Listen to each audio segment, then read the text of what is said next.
అలా మాయలేడి రూపంలో మారీచుడొచ్చి రాముణ్ణి లక్ష్మణుణ్ణి దూరంగా తీసుకెళ్లిపోయాడు. వెంటనే రావణాసురుడొచ్చి సీతమ్మ వారిని ఎత్తుకెళ్లిపోయాడు. కార్తీక్, కార్తీక్, ఏమైపోయావు కార్తీక్? కాల్ చేస్తున్నాను, నీకు కలవట్లేదు. రాలేదే, బ్యాటరీ అయిపోయినట్టుంది. ఏమైంది? ఎవరో ఒకతను మేఘన ఎలా చనిపోయిందో తనకు తెలుసని కాల్ చేశాడు. ఏంటి? అవును, ఎవరో సురేష్ అంట. అతను మహాదేవపురం నుంచి కాల్ చేస్తున్నా అని చెప్పాడు. నాకు డౌట్ వచ్చి నేను సిగ్నల్ ట్రేస్ చేశాను. చేస్తే అతను చెప్పింది నిజమే కార్తీక్. ఉందా నంబరు? ఇదే. Thanks inspector. మీరు ఇక్కడే ఉండండి, నేను ఆ ఊరికి వెళ్తాను. కానీ ఆ ఊరు దారి నాకు తెలుసు. ఇక్కడ నుంచి దాదాపు 250 కిలోమీటర్స్ ఆ ఊరు. Come on let's go. జాగ్రత్త కార్తీక్. అసలు ఈ సురేష్ అనేవాడెవడు? తనకి మేఘనా చావు గురించి ఎలా తెలుసు? నేను అదే ఆలోచిస్తున్నా కార్తీక్. ప్రియా, ఒకసారి నీ ఫోన్ ఇవ్వు. సురేష్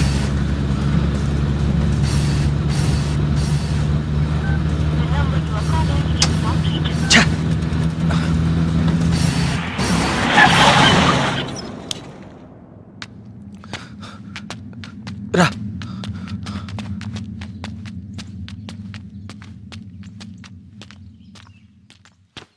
ఏమండి, ఏమండి? ఎవరు?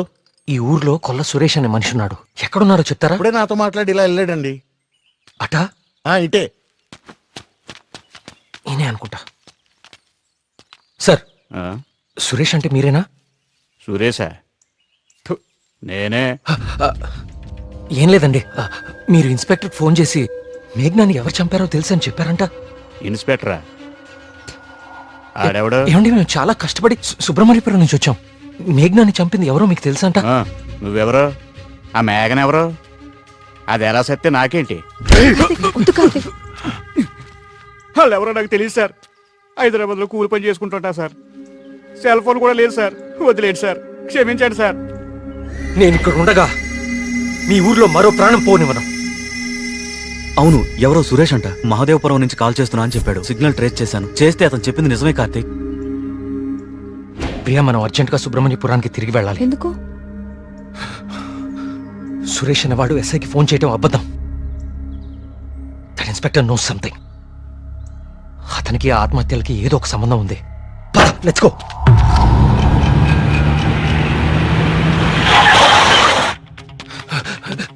సార్, ఆ ఎస్ఐ ఎక్కడ ఉన్నాడు? అతనికి ఈ ఆత్మహత్యలకి ఏదో ఒక సంబంధం ఉంది సార్. నన్ను మహాదేవపురం పంపించేసి ఇక్కడ ఇంకో చావు ప్లాన్ చేశాడు. అతను ఆపాలి సార్, అతను ఆపాలి. ఈ ఊర్లో ఇంకొక్క ప్రాణం కూడా పోకూడదు. ఏం మాట్లాడరేంటి సార్? చచ్చిపోయాడు బాబు, చచ్చిపోయాడు బాబు. నువ్వు మహాదేవపురం వెళ్ళిన కాసేపటికే విషయం జరిగిపోయింది.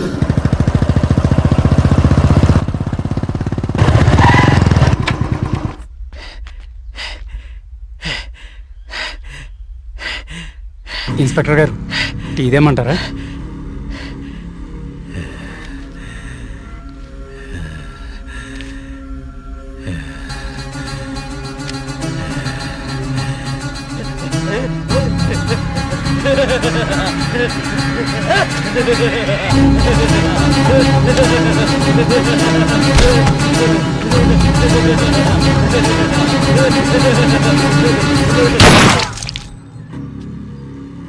ఇంకొక ప్రాణం కూడా పోదని మాటిచ్చావు. ఇప్పుడు ఊళ్ళో వాళ్ళకి మనం ఏమని ధైర్యం చెప్తాం?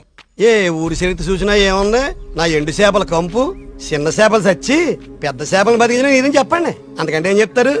మీ వంశ చరిత్రలో ఈరగాథలు చెప్పుకోవడానికి ఈ ఊరు ఉండాలి, ఆ గుడి ఉండాలి, చిత్తం బాబు అనడానికి ఈ మడుసులు ఉండాలి.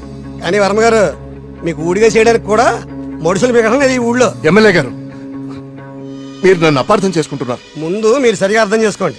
పోతున్న పేనాలు గుడిసిల్లోయి, కోట్లో కాదు కదా. అందుకే మీకు అర్థం కావట్లేదు. అయినా ప్రశ్నకి సమాధానం చెప్పండి. ప్రమాదం అని తెలిసి ఈ ఊళ్ళోనే ఎందుకు ఉండాలి? ఇన్ని పేనాలు పోతున్నా ఏ స్వార్థంతో మీరు జనాల్ని ఊరు వదిలి అనకుండా చేస్తున్నారు? చెప్పండి సమాధానం. వర్మ గారు, గుడి దగ్గర చిన్న పూజారి ఆత్మహత్య చేసుకోవడానికి ప్రయత్నించాడు.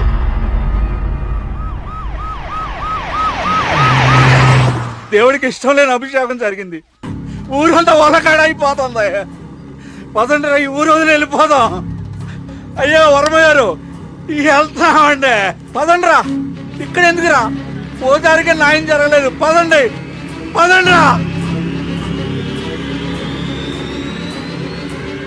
ఇదంతా ఎవరు చేస్తున్నారో నాకు తెలుసు. ఏమంటున్నావు కార్తీక్? అవును సార్, తెలిసిపోయింది.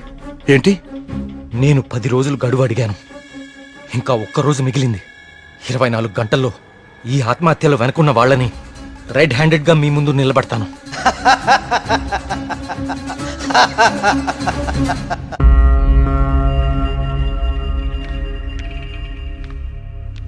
కార్తీక్ అడిగిన ఒక్కరోజు గడువు గురించి ఎమ్మెల్యే గారితో ఫోన్లో మాట్లాడారు.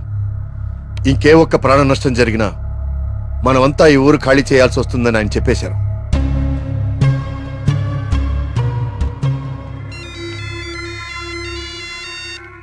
వర్మ గారు ఏం చేస్తున్నారు? ముఖ్యమంత్రి గారితో ఎమ్మెల్యే గారితో ఇప్పటిదాకా ఫోన్లో మాట్లాడారు. ఇంకేవో మన ఊరు గురించి మాట్లాడుతున్నారు. సరే కుమార్. స్వామి, సమస్య సృష్టించింది నువ్వే, పరిష్కారం చూపించాల్సింది నువ్వే. ఊరు ఖాళీ అవ్వడమే నువ్వు చూపించే పరిష్కారమా?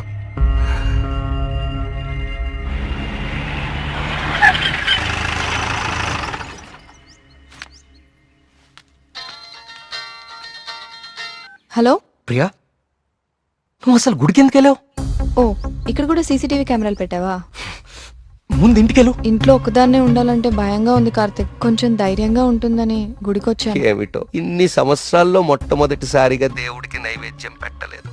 అంతా కలికాలం. కాల్ చేస్తాను. తీర్థం తీసుకో.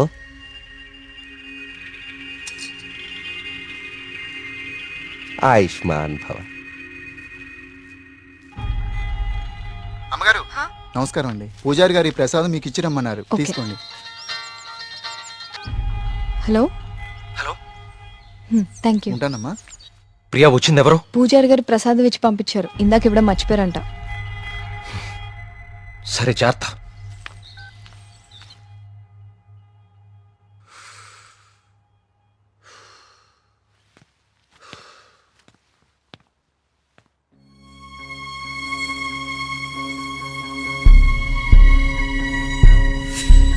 ఏమిటో ఇన్ని సంవత్సరాల్లో మొట్టమొదటిసారిగా దేవుడికి నైవేద్యం పెట్టలేదు.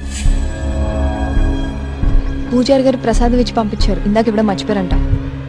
అయితే ప్రసాదం ఎక్కడిది?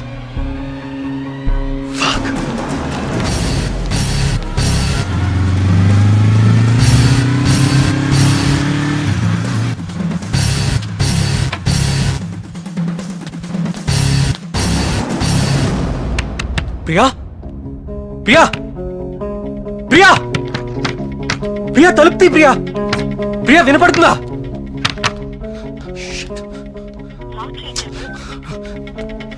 ప్రియా, ప్రియా,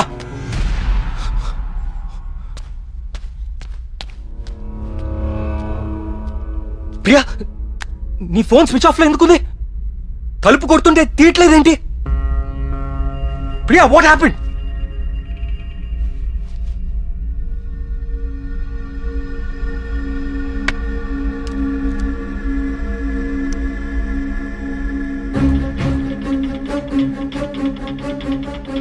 ప్రియా, నో. ప్రియా, ఏం రాస్తున్నావు అక్కడ? ప్రియా, ప్రియా, చూడు ఇక్కడ. ప్రియా, చూడు ఇక్కడ. Please look at me. Priya,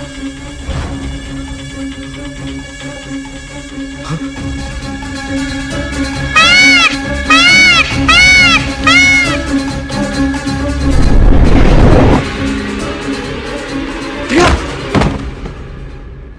Priya, Priya, Priya, Priya.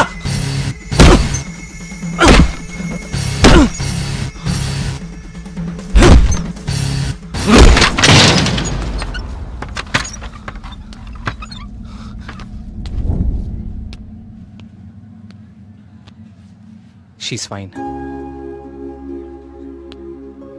కాకపోతే వెయిన్స్ చాలా డీప్గా కట్ అవడం వల్ల బ్లడ్ లాస్ చాలా హెవీగా ఉంది. తన స్పృహలోకి రావడానికి కొంచెం టైం పడుతుంది.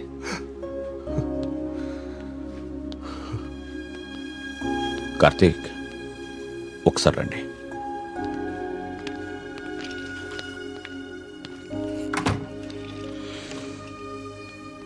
కార్తీక్, నువ్వు నన్ను రమ్మండం మంచిదైంది. నీ అనుమానం నిజం. ప్రియ తిన్న ఫుడ్లో ఒక డ్రగ్ కలపబడింది. ప్రియ బ్లడ్ని పవర్ఫుల్ మైక్రోస్కోపిక్ అబ్జర్వేషన్ చేశాను. ఆ డ్రగ్ వల్లే ప్రియ ఆత్మహత్య చేసుకోబోయింది. విషయం అయితే చనిపోతారు, ఇలా డ్రగ్ మూలంగా ఆత్మహత్య చేసుకోవటం ఏంటి? చెప్తాను. కొన్ని వందల సంవత్సరాల క్రితం ఆయుర్వేద బ్రహ్మగా పేరొందిన సుశ్రుతుడు కొన్ని రకాల మొక్కలకి మనిషి మెదడుని కంట్రోల్ చేసే శక్తి ఉందని కనుగొన్నాడు. వాటితో ఒక డ్రగ్ తయారు చేశాడు. అలెగ్జాండర్ తన ప్రపంచ జైత్రయాత్రలో భాగంగా తన సైనికుల మీద ఈ డ్రగ్ను ఉపయోగించాడు. ఎన్ని దెబ్బలు తగిలినా తమ శారీరక స్థితిని పట్టించుకోకుండా పిచ్చి పట్టినట్లుగా యుద్ధానికి వెళ్ళేవారు. హిట్లర్ కూడా రెండవ ప్రపంచ యుద్ధ సమయంలో ఇలాంటి డ్రగ్ తయారు చేయించాడు. అయితే అదంత సక్సెస్ అవ్వలేదు. ఆ డ్రగ్ని 3 డోసెస్గా ఇస్తారు. రోజుకి 1 డోస్. ఆ 3rd డోస్ బాడీలోకి వెళ్ళాక డ్రగ్ ఎఫెక్ట్ స్టార్ట్ అవుతుంది. ఎవరైనా ఈజీగా ఆ వ్యక్తి మెదడుని కంట్రోల్లోకి తీసుకోవచ్చు. అంతేకాదు, ఆ 3 డోసెస్ ఒకేసారి కల్పిస్తే అది సైనైడ్ కంటే ప్రమాదకరం. It's a hypnotic suicidal drug. అంటే ప్రియా కూడా? ఎస్, ప్రియ విషయంలో కూడా అదే జరిగింది. ఆ డ్రగ్ కలిపారు. That might be 3rd dose. అంతకుముందే 2 డోసెస్ ఇచ్చేసి ఉండాలి. ఆ ఫుడ్ తిన్న వెంటనే ప్రియ మీద హిప్నాటిక్ ఎఫెక్ట్ స్టార్ట్ అయింది. అయితే ఎవరో తనని లెటర్ రాసి ఆత్మహత్య చేసుకునేలాగా హిప్నటైజ్ చేశారు. You're right. ఈ డ్రగ్ అసలు మన మార్కెట్లో దొరుకుతుందా? మార్కెట్లో ప్రోజోన్, డాల్మెన్ లాంటి హిప్నాటిక్ డ్రగ్స్ ఉన్నాయి. కానీ ప్రియకిచ్చింది వెరీ పవర్ఫుల్ డ్రగ్. అసలు ఇలాంటి డ్రగ్ ఒకటి ఉందని ఇప్పటి ప్రపంచానికి తెలియదు. వీటిని తయారు చేయడానికి కొన్ని రకాల మొక్కలు వాడతారు కార్తీక్. దే ఆర్ కాల్డ్ సైకోసిస్ ఇండ్యూసింగ్ ప్లాంట్స్. ఇవి జర్మనీ పరిసర ప్రాంతాల్లో మాత్రమే దొరుకుతాయి. కొన్ని లక్షలు ఖర్చు అవుతాయి కార్తీక్ ఈ డ్రగ్ని తయారు చేయడానికి. మరి పోస్ట్మార్టం రిపోర్ట్లో ఈ డ్రగ్ గురించి ఎందుకు తెలియలేదు మనకి? అదే దీని స్పెషాలిటీ. 3rd డోస్ బాడీ లోపలికి వెళ్ళాక ఇది బ్లడ్లో చాలా డీప్గా మిక్స్ అయిపోతుంది. ఇది బ్లడ్లో ఉండేది కేవలం 2 గంటలు మాత్రమే. ఆ తర్వాత ఎవాపరేట్ అయిపోతుంది. మనుషులు మామూలు అయిపోతారు. కానీ ఒకేసారి 3 డోసులు ఇస్తే వెంటనే చచ్చిపోతారు. పోస్ట్మార్టం చేసేటప్పుడు నార్మల్ బ్లడ్ టెస్ట్ చేస్తాం కాబట్టి ఈ డ్రగ్ గురించి తెలియడం ఇంపాసిబుల్. అదృష్టం ఏంటంటే నువ్వు ప్రియని చాలా ఫాస్ట్గా 2 అవర్స్ లోపే హాస్పిటల్కి తీసుకొచ్చావు. కొంచెం ఆలస్యమైనా ఇలాంటి డ్రగ్ ప్రియకిచ్చారని మనకెప్పటికీ తెలిసేది కాదు. థ్యాంక్స్ బాబు.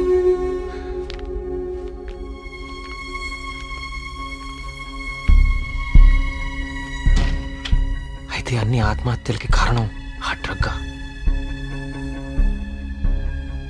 సుబ్రహ్మణ్యపురం లాంటి చిన్న ఊరు మీద ఇన్ని లక్షలు ఖర్చు పెట్టి ఎందుకు ఈ డ్రగ్ ఉపయోగించారు? దేవుడి పేరు వాడుకుని జనాలను ఎందుకు చంపారు?